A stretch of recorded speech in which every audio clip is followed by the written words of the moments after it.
If you're still counting on your fingers every time someone asks you what 7 times 8 is, I'm going to fix that for you in the next few minutes. By the end of this video, you'll know a handful of useful multiplication facts fast without ever needing to touch a calculator.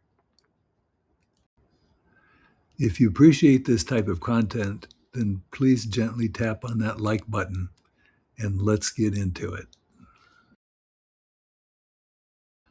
So here's the problem with how most kids learn their times tables.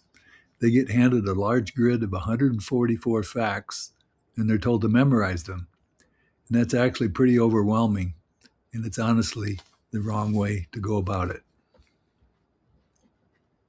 I've been teaching for 50 years, and I've learned that the students who are the best at multiplication are not the ones who memorize the most facts, but they have learned a few simple tricks that allow them to figure these facts out on the spot on their own, and that's what we're going to be getting into.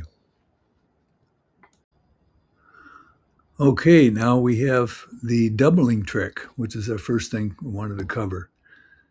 And multiplying by 2 is just doubling a number once. Multiplying by 4 is doubling that number twice. And multiplying by 8 is doubling that number 3 times.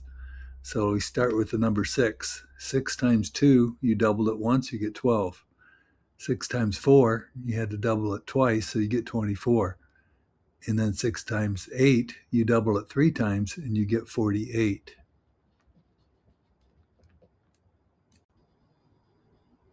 So you never had to memorize that fact directly. You just knew that you had to double it 3 times. So this is an old trick that involves multiplying by 9. And you have 10 fingers, including the thumbs. So you just hold up both hands. And let's say we want to multiply 9 times 4. You put that fourth finger down and you count, there's 3 to the left, and each of those are 10s, so that's 30. And then there's 6 to the right, so that's 36. And you can do this with any number multiplied by 9 all the way up to 9. You just put down that finger and count the number to the left as your 10s and the number to the right as your 1s, and you know all those multiplication facts. Students usually seem to have the most trouble with the 3s, 6s, and 7s. And the way we're going to handle those is something called skip counting. And all you do is just count repetitively by whatever number you start with. You count up by those increments.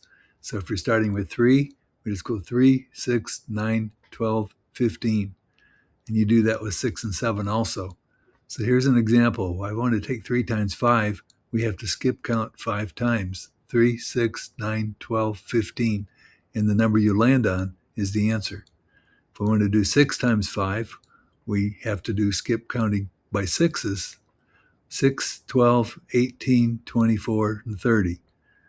And so we land on 30, 6 times 5.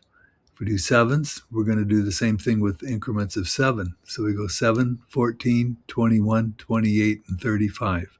So 7 times 5 is 35, because that's the number we landed on there.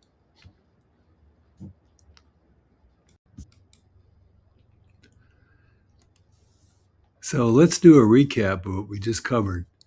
If you want to multiply by 2s, 4s, and 8s, we use the doubling trick. If we want to multiply by 9s, we can use that finger trick.